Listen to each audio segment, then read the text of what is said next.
Blue Cross Blue Shield is one of the biggest health insurers in the entire country, and they are very afraid that single payer is going to pass either federally or in their states, and then they would lose profits, even though it would ensure that healthcare is a right, and then people wouldn't have to die needlessly because they can't go to the hospital.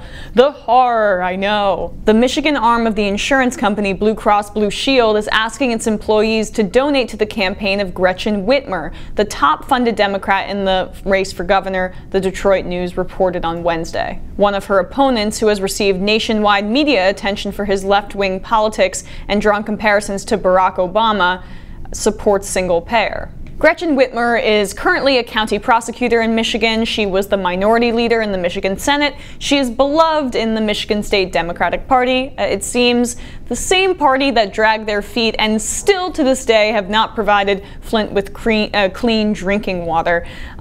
One of her opponents, the one Blue Cross Blue Shield is so scared of, is named Dr. Abdul Sayed. He is 32, he is a Muslim American, and he is a supporter of single payer, and he rejects corporate money. All good to me, that's what it sounds like, but he's been called the new Obama because of his charisma, but has expressed distaste with some of Obama's centrist policies in the past. Obama had fairly centrist, middle-of-the-road Democratic policies, Al-Sayed told the great Jeff Stein of Fox.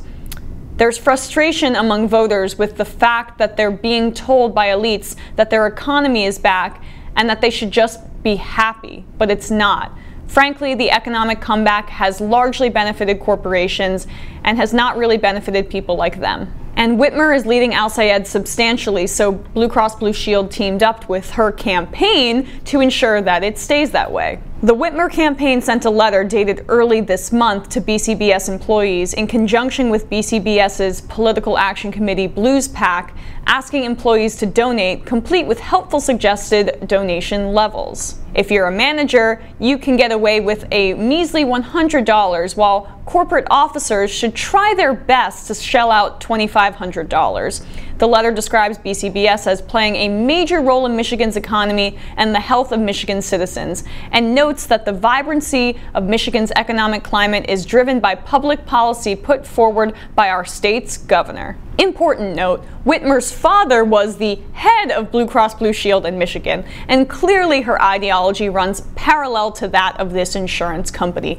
Make sure that we can keep profiting off of sick people, and we'll make sure to get our employees to contribute to your campaign. Look, it works out swimmingly for them. The company previously operated as a benevolent trust owned by the people of Michigan, but in 2013, Republican Governor Rick Snyder signed a bill turning it into a non-profit mutual insurance company.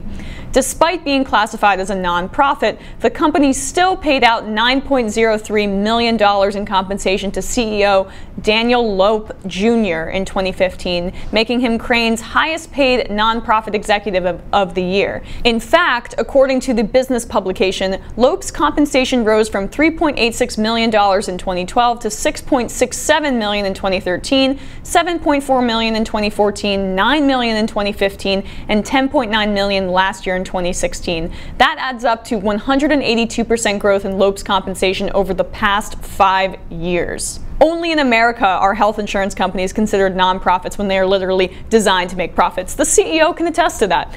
It's all just tax schemes. And by the way, while it's clearly unethical in my view for companies to coerce their employees into voting the way that they want them to, it is a practice that has only increased. Employers are increasingly approaching workers to fundraise, lobby, and campaign in ways they never have before, according to a Reuters analysis of FEC filings and data compiled by the Business Industry Political Action Committee. The Washington Trade Group, which has offices across the street from the White House, helps firms such as Walmart, Halliburton, and Lockheed Martin mobilize employees on policy issues important to the companies. By the way, Reuters reported this back in 2015, so it's a little outdated. But for years, it was unions and trade associations that were the politically powerful workplace players operating political action committees, PACs, that raised millions of dollars to support their preferred candidates. But since a 2010 U.S. Supreme Court decision that allowed for unlimited political spending by corporations,